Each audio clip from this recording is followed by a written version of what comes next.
കേരളത്തിലെ പത്രക്കാർക്കും മീഡിയക്കാർക്കും ഇതെന്തു പറ്റി? നമസ്കാരം. ഫ്രെയിം ടു ഫ്രെയിം ചാനലിലേക്ക് ഏവർക്കും സ്വാഗതം. സ്ഥിരമായിട്ട് യൂട്യൂബർമാർ പറയുന്ന പോലെ ലൈക്ക് ചെയ്യുക, സബ്സ്ക്രൈബ് ചെയ്യുക, ബെൽ ബട്ടൺ അമർത്തുക, ഷെയർ ചെയ്യുക, ഇതൊന്നും ഞാൻ പറയുന്നില്ല. ഇതൊക്കെ നിങ്ങൾ ചെയ്യുമെന്നറിയാം. നിങ്ങൾ ചെയ്യുമ്പോൾ നിങ്ങളുടെ സന്തോഷം, അത് കാണുമ്പോൾ ഞങ്ങൾക്കും വളരെ സന്തോഷം. ഇന്ന് ലോക സിനിമ എടുത്തു കഴിഞ്ഞാൽ മലയാള സിനിമയ്ക്ക് പ്രത്യേകമായ ഒരു സ്ഥാനമുണ്ട്. മലയാള സിനിമ ഒരുപാട് നല്ല നടന്മാരെയും പ്രവർത്തകരെയും ടെക്നീഷ്യന്മാരെയും സമ്മാനിച്ചിട്ടുണ്ട്. കുറച്ച് ദിവസമായി നമ്മുടെ ഈ മേഖല നമുക്ക് അന്യമാണ്. മലയാള സിനിമ എന്തു പിഴച്ചു? മലയാള സിനിമയുടെ പ്രിയ നടൻ മോഹൻലാൽ മൗനം വെടിഞ്ഞിരിക്കുകയാണ്. അത് ആഘോഷിക്കുകയാണ് ഗംഭീരമായിട്ട് മീഡിയ. ശരിയല്ലേ? പത്രക്കാരുടെ എല്ലാ ചോദ്യങ്ങൾക്കും അദ്ദേഹം മാന്യമായിട്ട് ഉത്തരം പറയുകയാണ്. ഒരു ചോദ്യത്തിന് ഉത്തരം പറഞ്ഞ് പകുതിയാകുമ്പോൾ ആ ഉത്തരം ഒഴിവിപ്പിക്കാതെ അടുത്ത ചോദ്യം അടുത്ത ഭാഗത്തു നിന്ന് വരികയാണ്. അപ്പോൾ ആദ്യത്തെ ചോദ്യത്തിന് പൂർണ്ണമായിട്ട് ഉത്തരം പറയാനും കഴിയുന്നില്ല. രണ്ടാമത്തെ ചോദ്യത്തിന് ഉത്തരം പറയാൻ തുടങ്ങുമ്പോൾ 4 വശത്തു നിന്നും ഒരുപാട് ചോദ്യങ്ങൾ കൊണ്ട് അദ്ദേഹത്തെ വീർപ്പുമുട്ടിക്കുകയാണ്. നിങ്ങളൊന്ന് ആലോചിച്ച് നോക്കിയേ, പുള്ളിയും ഒരു മനുഷ്യനല്ലേ? ഒരു കള്ളം 100 വട്ടം പറഞ്ഞാൽ സത്യമായിട്ട് തോന്നും. അതൊരു തോന്നൽ മാത്രമാണ്. അതിന്റെ പേരിൽ മനുഷ്യനെ ശിക്ഷിക്കാൻ പാടില്ല. എല്ലാവരും കൂടെ ഒരാളെ വളഞ്ഞ് ആക്രമിക്കാന്ന് വെച്ചാൽ അത് സഹിക്കുന്നതിന് ഒരു പരിധിയുണ്ട്. ഇന്നല്ലെങ്കിൽ നാളെ നിനക്കൊക്കെ മനസ്സിലാവും ആർക്കാ എവിടാ തെറ്റിയെന്ന്. അപ്പൊ ഈ പറഞ്ഞതൊന്നും തിരിച്ചെടുക്കാൻ പറ്റില്ല. മനസ്സിലായ? മറുപടി പറയുന്ന വേളയിൽ അദ്ദേഹം ഒരു കാര്യം വ്യക്തമായി പറഞ്ഞു. അത് ഞാനിവിടെ ഒന്ന് ആവർത്തിക്കുകയാണ്. സംഭവിച്ചത് സംഭവിച്ചു. ഇനി അത് സംഭവിക്കാതിരിക്കാൻ നമുക്ക് ശ്രമിക്കാം. അതിനുവേണ്ടി ഇനി മുന്നോട്ട് കളങ്കമില്ലാതെ നമുക്കൊരു തുടക്കമാവാം. മോഹൻലാൽ പറയുണ്ടായി, എന്താണ് ഈ പവർ ഗ്രൂപ്പ്? ഈ പവർ ഗ്രൂപ്പിനെ കുറിച്ച് എനിക്കറിയില്ല, അതിൽ ഞാനില്ല. എന്റെ അടുത്ത് ചോദിച്ചാൽ ഞാൻ പവർ ഗ്രൂപ്പിൽ പെട്ട ഒരാളല്ല, എനിക്ക് അതിനെ കുറിച്ച് അറിയില്ല. പറഞ്ഞത് വ്യക്തമാണേ. ഞാനൊന്ന് ചോദിച്ചോട്ടെ, ഈ എന്താണ് ഈ പവർ ഗ്രൂപ്പ്?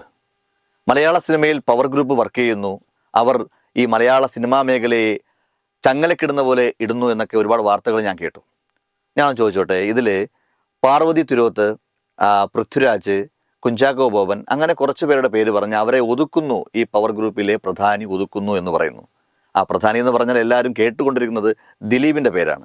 എൻ്റെ അറിവിൽ ഞാനൊന്ന് പറഞ്ഞോട്ടെ, പൃഥ്വിരാജ് എന്ന് പറയുന്ന നായകൻ അല്ലെങ്കിൽ നടൻ, അദ്ദേഹം ഒതുക്കിയിരുന്നെങ്കിൽ മലയാള സിനിമയിൽ ഏറ്റവും കൂടുതൽ കളക്ഷൻ നേടിയ സിനിമയുടെ സംവിധായകനും മികച്ച നടനും ആടുജീവിതം പോലൊരു മികച്ച ലോകം കണ്ട സിനിമയുടെ നടനുമാണ്. അപ്പോൾ അദ്ദേഹത്തെ ഒതുക്കിയെന്ന് പറഞ്ഞാൽ അദ്ദേഹം ഒതുങ്ങിയിട്ടാണോ ഇങ്ങനെ ആയത്? പിന്നെ ഒരു പേര് പറഞ്ഞത് പാർവതി തിരുവോത്ത്. ഉള്ളൊഴുക്കുന്ന സിനിമ വരെ അവർ ചെയ്ത എല്ലാ സിനിമകളും ഗംഭീരമാണ്. അവരെ ഒതുക്കിയിരുന്നെങ്കിൽ അവരും ഒതുങ്ങി വീട്ടിയിരിക്കേണ്ടതല്ലേ? മലയാള സിനിമയിൽ നിറഞ്ഞു നിൽക്കുകയല്ലേ? അങ്ങനെ നോക്കുമ്പോൾ ഈ പവർ ഗ്രൂപ്പിലെ ആൾക്കാർ ഇവരെ ഒതുക്കി എന്ന് പറയുമ്പോൾ ഇന്ന് മലയാളത്തിലെ ഏറ്റവും എക്സ്ട്രാ ഓർഡിനറി ആയിട്ട് നിൽക്കുന്ന 2 താരങ്ങളാണ് പൃഥ്വിരാജും പാർവതി തിരുവോത്തും. എല്ലാവരെയും ദിലീപ് ഒതുക്കി എന്ന് പറയുമ്പോഴും സത്യം പറഞ്ഞാൽ ദിലീപിനെ അല്ലേ എല്ലാവരും കൂടി ചേർന്ന് ഒതുക്കി വെച്ചിരിക്കുന്നത്? മലയാള സിനിമയിൽ ഹേമ കമ്മിറ്റി പോലൊരു സംഭവം വന്നപ്പോഴാണ് മലയാള സിനിമയിൽ പ്രവർത്തിക്കുന്ന സ്ത്രീകളുടെ പ്രശ്നങ്ങളും ദുരിതങ്ങളും പീഡിപ്പിക്കുന്ന കാര്യങ്ങളൊക്കെ നമ്മളെല്ലാം അറിഞ്ഞത്. ഞാനൊന്ന് ചോദിച്ചോട്ടെ, കേരളത്തിൽ അല്ലെങ്കിൽ ലോകത്ത് സ്ത്രീകളും പുരുഷന്മാരും എവിടെയൊക്കെ വർക്ക് ചെയ്യുന്നുണ്ടോ അവിടെയെല്ലാം ഇതുപോലെ ഹേമ കമ്മിറ്റി പോലുള്ള ഒരു സംഭവം കൊണ്ടുവന്നാൽ തീർച്ചയായിട്ടും ഒരുപാട് പേരുടെ മുഖംമൂടികൾ അഴിഞ്ഞു വീഴും, ഒരുപാട് ചീട്ടുകൊട്ടാരങ്ങൾ തകർന്നു വീഴും. അത് നമ്മൾ കാണും. അവിടെയും ശ്രദ്ധിക്കേണ്ട ഒരു കാര്യമുണ്ട്, അവിടെ തകരുന്നത് ഒരുപാട് കുടുംബങ്ങളാണ്. അന്ന് പറയേണ്ട കാര്യം അന്ന് പറഞ്ഞിരുന്നെങ്കിൽ ഇന്ന് ഈ പ്രശ്നം ഇവിടെ ഉണ്ടാകില്ലായിരുന്നു. ശരിയല്ലേ? ഒരു കാര്യം ഞാൻ പറയട്ടെ, നമ്മൾ ഇഷ്ടപ്പെട്ട ഒരു താരത്തെ നമ്മൾ പെട്ടെന്ന് നമ്മുടെ മുന്നിൽ കണ്ടാൽ, ഞാൻ എൻ്റെ കാര്യം പറയാം, ഇപ്പം മമ്മൂട്ടിയോ മോഹൻലാലോ അല്ലെങ്കിൽ മഞ്ജു വാര്യരോ ആരെങ്കിലും കണ്ടാൽ നമ്മൾ പെട്ടെന്ന് എക്സൈറ്റഡ് ആവും. എന്തുകൊണ്ടാണ്? വെള്ളിത്തിരയിൽ കണ്ട ആ താരങ്ങളെ നമ്മുടെ മുന്നിൽ കാണുമ്പോൾ നമുക്ക് സന്തോഷവും ആഹ്ലാദവുമാണ്. നമ്മൾ ആദ്യം എന്താ ചെയ്യുക? ഓടിപ്പോയി ഒരു സെൽഫി എടുക്കും. ശരിയല്ലേ? അത് കഴിഞ്ഞിട്ട് നമ്മളവിടെ സംസാരിക്കാൻ ശ്രമിക്കും. അവരൊന്ന് നമ്മളെ തൊട്ടാൽ മതിയെന്ന് നമ്മൾ ആഗ്രഹിക്കും. ഉദാഹരണത്തിന് വലിയ ഒരു അവാർഡ് നൈറ്റിൽ ഷാറൂഖ് ഖാൻ റിമി ടോമി എടുത്ത് പൊക്കി കറക്കി പാട്ടുപാടി. അപ്പോൾ നമ്മളെല്ലാവരും ചിരിച്ചു, കൈയടിച്ചു, ആഹ്ലാദിച്ചു. ആ സ്ഥാനത്ത് തേങ്ങ വെട്ടുന്ന സുധാകരണ്ണൻ റിമി ടോമി എടുത്തിരുന്നെങ്കിൽ കേസ് എവിടെ പോയി നിൽക്കും?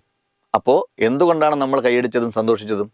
അവർ നമ്മൾ കാണുന്ന താരരാജാക്കന്മാരാണ്. ചെറിയ ചെറിയ വേഷങ്ങൾ ചെയ്ത് വലിയ താരമാവാം, താരനിലയിലെത്താം, പ്രൗഢിയോടെ സമൂഹത്തിൽ സെലിബ്രിറ്റി ആയിട്ട് തിളങ്ങാം എന്ന് പറഞ്ഞ് ഒരുപാട് പേര് മലയാള സിനിമയിൽ അഭിനയിക്കാൻ വരുന്നുണ്ട്. എന്നാൽ അവരുടെ കഴിവുകൊണ്ടോ ഭാഗ്യക്കേട് കൊണ്ടോ ഒന്നും ആവുന്നില്ല. ആ സമയത്താണ് വർഷങ്ങൾക്ക് മുമ്പ് ഈ നടൻ എന്നെ പിച്ചി, എന്നെ നുള്ളി എന്ന് പറഞ്ഞിട്ട് ഇപ്പോൾ ചാനലിൽ വന്നിരുന്ന് കൊട്ടിഘോഷിക്കുന്നത്. സ്ത്രീകളായതുകൊണ്ട് ജനങ്ങൾ അത് ഏറ്റെടുക്കും. നമുക്കെപ്പോഴും ഈ അവിഹിതം കേൾക്കുന്നതാണല്ലോ ഇഷ്ടം നമ്മളെ മലയാളികൾക്ക്. അപ്പോൾ അത് ജനങ്ങൾ അങ്ങ് ഏറ്റെടുക്കും. ജനങ്ങൾ ഏറ്റെടുക്കുന്ന കാര്യങ്ങൾ കൊഴുപ്പിക്കുക, അവരെ തൃപ്തിപ്പെടുത്തുക, ഇതാണല്ലോ ഇപ്പോഴത്തെ പത്രധർമ്മം.